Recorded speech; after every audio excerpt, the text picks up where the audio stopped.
etorkizuneko Durangok, etorkizuneko mundu osoak bai, ekingo dauzen erronkai erantzuteko gai izango dan hiri antolamento bat izango da beharrezko, ezta? Krisi edo kolapso klimatiko baten baitan gauz, eta orduen horri bai modu baten eta bere neurri zen eta gaitasunen arabera hiri antolamento bai horretan laguntzeko. Oin urte batzuk konduten hartzen ezi esan bestelako irizpideek bai erantzungo dauzen. El Ayuntamiento ha querido desde este primer momento llevar a cabo un proceso participativo para recabar las ideas y deseos de ciudadanos, de ciudadanas de Durango sobre el futuro del pueblo.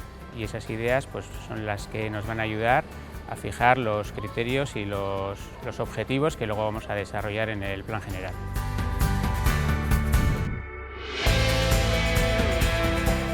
Parte hartze prozesu batean urteten diezena diez ideiak.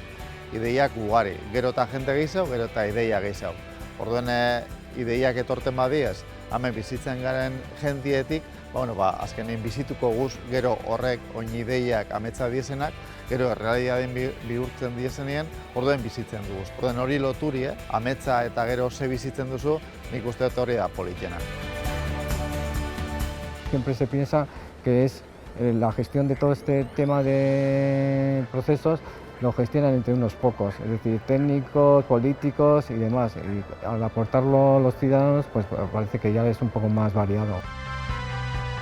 Askotan pentsetan dugu dela gai ez ezagun bat, gai inaccesible bat, eta holako prozesu batek jendea aldundu egiten dau, eta hori beti positiboa da herriarentzat, eta positiboa da bai apoarentzat. Askotan teknikariok eta igual udalean barruan gaudenok edo baita teknikari profesionalak kanpoan lan egiten dutenek, dekogu foko bat leku baten jarrita eta ez gara gai perspektibaz ikusteko, ez? Eta ikuspuntu ezberdinak beti aberaztuko dabe azken emaitza. Etorkizuneko Durango imaginatzen dut herri moderno bat, herri atsegina, erreza izango dela heltzea leku guztietara, jende guztientzako espazioa egotea eta espekulaziotik kanpo posiblea bada.